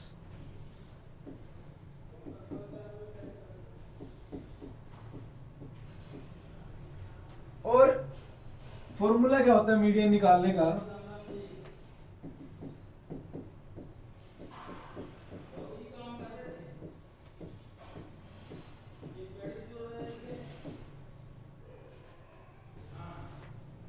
ये होता है। क्लियर? अब मीडियन क्लास क्या होती है, मीडियन क्लास हमने ले ली, यहां से हमें एल मिलेगी, एल कितना 150, n/2 कितना, n/2 है हमारे पास 195 माइनस CF कौन सी लेनी है, जो ये मेरी मिडिल क्लास है उसके ऊपर वाली CF लेते हैं और सामने वाली F लेनी है, मिडिल क्लास के सामने वाली। तो 151 ये, और डिवाइड में F कौन सी लेनी है 160, मल्टीप्लाई में H कितना है 20 है। इसको सोल्व करोगे तो आपके पास मीडियन आ जाएगी, ये आप सोल्व कर सकते हो। इसको सोल्व करने के बाद आपके पास आंसर आएगा 153.79। देखो मेन चीज आपको समझाने की क्या थी, आपको ये मिड वैल्यू वाला कंसेप्ट बताना था और आपको ये बताना था कि मीडियन निकालते कैसे। कैलकुलेशन तो ये आप छोटी सी आप कर ही सकते हो, ठीक है। तो आगे चलते हैं नेक्स्ट क्वेश्चन की तरफ। वाओ 13 क्वेश्चन है, सिर्फ 2 क्वेश्चन पेंडिंग है और दोनों को बिल्कुल बढ़िया तरीके से करते हैं, अच्छे तरीके से। केस स्टडी आ चुकी है, केस स्टडी पे एक वीडियो भी बनानी है मुझे। सेकंड लास्ट क्वेश्चन है भाई, ये सिर्फ 10 से 15 मिनट में खत्म कर देते हैं इसको। क्या कह रहा है, Ram asked the labour to dig a well up to depth 10 metre. एक कुआं खोदना है, इतना सारा कुछ लिख देते हैं, 10 मीटर तक की डेप्थ का एक कुआं खोदना है, ठीक है। Labour charges ₹150 for the first metre and ₹50 for each subsequent metre. Subsequent मतलब जो बचे हुए हैं बाकी। पहले क्या करेगा, 150 रुपीज ले रहा है पहले के लिए, पहला तो फिक्स है उसका 150 ले रहा है। उसके बाद जैसे ही अगला मीटर खोदता है 50 बढ़ा देता है, फिर 50 बढ़ा देता है, इस तरह से वो क्या ले रहा है, अपने पैसे ले रहा है। As the labor was uneducated है चलो, he claimed ₹550 for the whole work। उसने एक आइडिया लगा लिया, भाई पूरे काम के आप 10 मीटर का खड्डा खोदना है, इस हिसाब से मुझे 550 रुपए दे देना। तो अब क्वेश्चन क्या कह रहा है, क्वेश्चन कह रहा है how much money did Ram will save if he agree with ₹550। मतलब अगर राम 550 से एग्री हो जाता है, क्या कितनी मनी सेव करता है, आपको पहला क्वेश्चन बताना है। तो देखते हैं, देखो ये केपी बन गई है, पहले 150 है फर्स्ट टर्म, फिर 200, फिर 250, तो लास्ट में कितने पैसे लेगा 10th टर्म पे। तो यानी एक तरह से हमें 10th टर्म निकालनी है।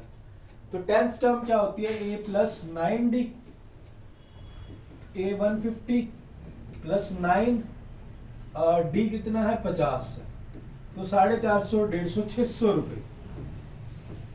अगर मैथमेटिकल चले तो 600 रुपए बनते हैं, बट वो कह रहा है कि लेबर जो हमारा है वो अनएजुकेटेड था, उसने एक अंदाजा लगा लिया, तो उसने 50 रुपए कम मांगे, 550 मांगे। तो राम ने कितने सेव कर लिए, राम ने 50 रुपए सेव कर लिए। पहला क्वेश्चन समझ आया। अगर ऐसी ऐसी केस स्टडी आ जाए तो 3 बार बोलो धन्यवाद धन्यवाद, इतनी अच्छी दे दिया आपने, मार्क्स ले लिए मैंने, है ना। और सेकंड थिंग, ऐसे करना नहीं चाहिए वैसे लेबर से, उसको दे देनी चाहिए बेचारे को, 50 रुपए ज्यादा मेहनत कर रहा है, इसने सेव करे हैं बट आपको देने चाहिए थे। नेक्स्ट क्वेश्चन, राम से मैं नाराज हूं, राम ने ऐसे नहीं करना चाहिए था। Find AP and 6th term. अरे एपी और 6th टर्म कह रहा है भैया, हमने एपी निकाल तो दिया, 6th टर्म निकाल देते हैं। A6 क्या होती है, a + 5d, तो a कितना है 150 प्लस 5d कितना है 50, 25, 150, 400, 400 हमारी 6th टर्म है।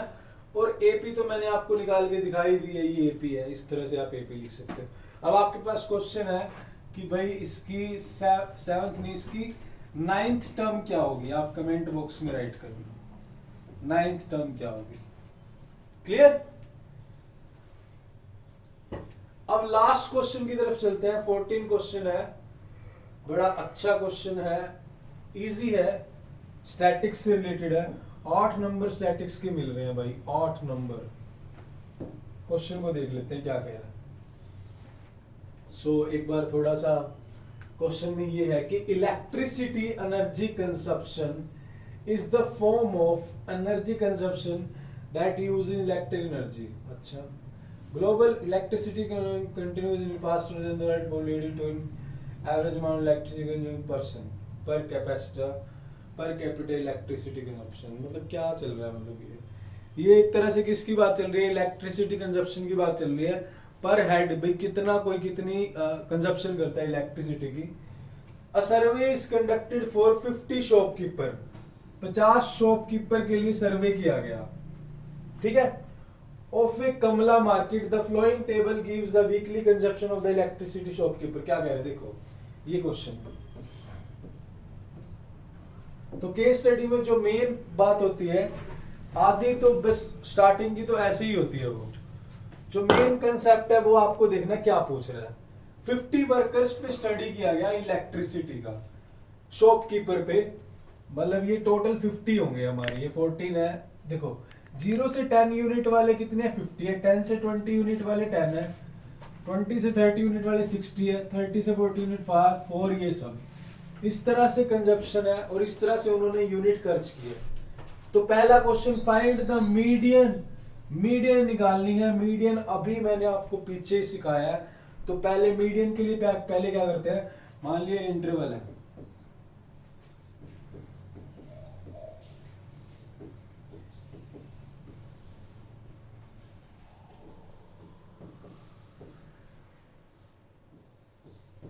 ये इंटरवल है, ठीक है, 1 2 3 4 5 3 3 6 50 से 60 भी है भाई,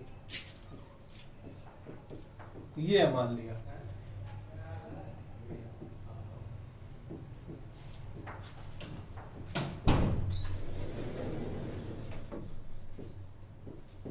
पांच और एक है ये।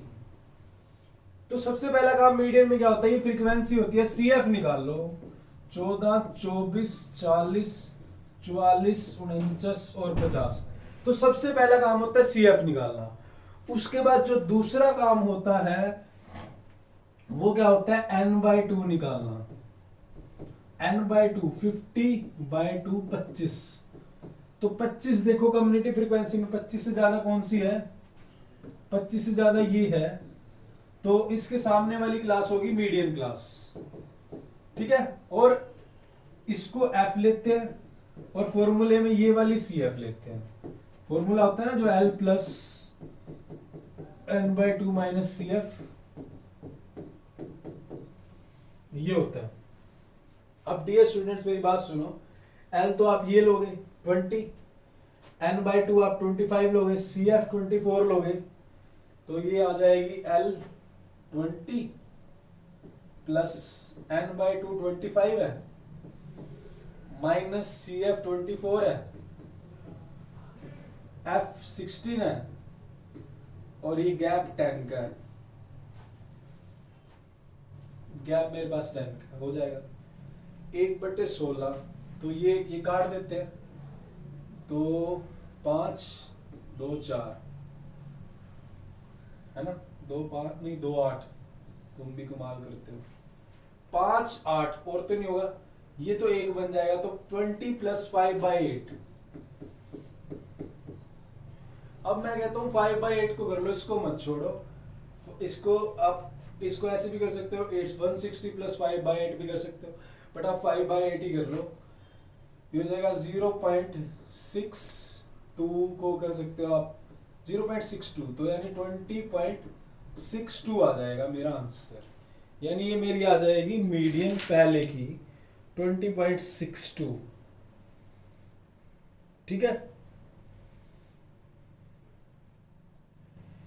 आगे चलते हैं भाई, यहाँ पर अगर देखें तो मीडियन क्लास 25 से जस्ट अबव, तीसरे पे यही आएगी मीडियन क्लास, तो ये 25 से जस्ट अबव 40 की तीसरे नंबर वाली 14 10 24 16 40 44 यही आएगी यार, ठीक है। आप इस तरह से कर सकते हो, ये आ गई आपकी मीडियन। अब नेक्स्ट में निकालना है, मीन दिया हुआ है और मोड निकालना है। इसके लिए मैं आपको फॉर्मूला बता देता हूं, एक एम्पेरिकल फॉर्मूला है, एम्पेरिकल फॉर्मूला है एक एम्पीरिकल फॉर्मूला, उसको याद किससे कर रहे हैं, स्टैटिक्स में यूज हो रहा है, मैडम 312 से याद करते हैं उसको, madam 312, madam in room number 312। Madam इस एम में डी का मतलब होता है 3 मीडियन। अब देखो यहाँ पे यूज हो रहा है वो फॉर्मूला। इस ओ का मतलब होता है 1 मोड यानी मोड। इस एम का मतलब होता है 2 मीन। यहां से वर्ड उठाना है, वहां से न्यूमेरिकल उठाना है। बस अब देखो आपको मोड निकालना है। आपके पास मीडियन भी आ गया 20.62। आपके पास मीन दिया हुआ है, मीन कितना दिया हुआ है 20.6। ठीक है, इसको भी आप 20.6 ले सकते हो अगर 1 डेसिमल प्लेस तक लो आप इसको, तो आपके पास मोड आ जाएगा। तो मोड की अगर वैल्यू करें तो 3 20.6 में से 2 20.6 ले, तो इस हिसाब से तो मोड भी 20.6 ही आएगा हमारा। कैसे, इसको सोल्व करने की जरूरत ही नहीं है। ये मीडियन के प्लेस पे हमने 3 लिखा, 3 20.6 है, उसमें से 2 20.6 चले गए तो 1 20.6 ही तो बचेगा। इसको सोल्व करने के लिए बच्चे इसको सोल्व करते 60 पॉइंट्स वो मल्टीप्लाई करके फिर वो, तो मोड भी 20.6 ही आ रहा है। हालांकि आपके सॉल्यूशन में शायद ये आंसर गलत है, क्योंकि अगर हम बात करें, हम चेक कर लेते हैं आपके सामने ही, CF हमारी देखो यही आएगी 14 24 और 16 40 44 49 यही आएगी। तो 50 का आधा n/2 25 और 25 की जस्ट अबव ये है। इसके सामने वाली मीडियन क्लास L20 ही आएगी भाई। आपके सैंपल पेपर में सॉल्यूशन में L30 दिया हुआ है, बट L30 नहीं आएगी भाई। ठीक है ना, n/2 25, L30 कैसे आ जाएगी? 40 वाली भी तो ले सकते हैं हम। इन्होंने 30 ली हुई है, ये 30 नहीं आएगी। आप ये देख सकते हो, मैं सॉल्यूशन में दिखा सकता हूँ आपको। आगे चलते हैं नेक्स्ट कंसेप्ट पे। देखो भाई, ये गलती है जो कर रखी है। अब 25 आ रहा है मेरे पास n/2, तो उससे जस्ट अबव तो फ्रीक्वेंसी 40 बनेगी यार। CF में इन्होंने 44 वाली ले रखी है, तो यार ये तो नहीं हो सकता। 40 वाली भी तो ले सकते हो आप। तो इसकी मीडियम क्लास 20-30 बनेगी। यहाँ पे 30 पुट कर रखा है, ये सारा ये गलत है। तो इस तरह से तो गलत जा रहा है भाई ये। ठीक है, और हमने जिस हिसाब से करा वो आप देख सकते हो। मैंने 3 × 20.6 करा, 2 माइनस हो गए, 20.6 आ गया मोड की वैल्यू। इसकी 30 प्लस में आ रही है ये, क्योंकि इन्होंने 30 ये ली हुई है। ठीक है, तो ये ध्यान रखना।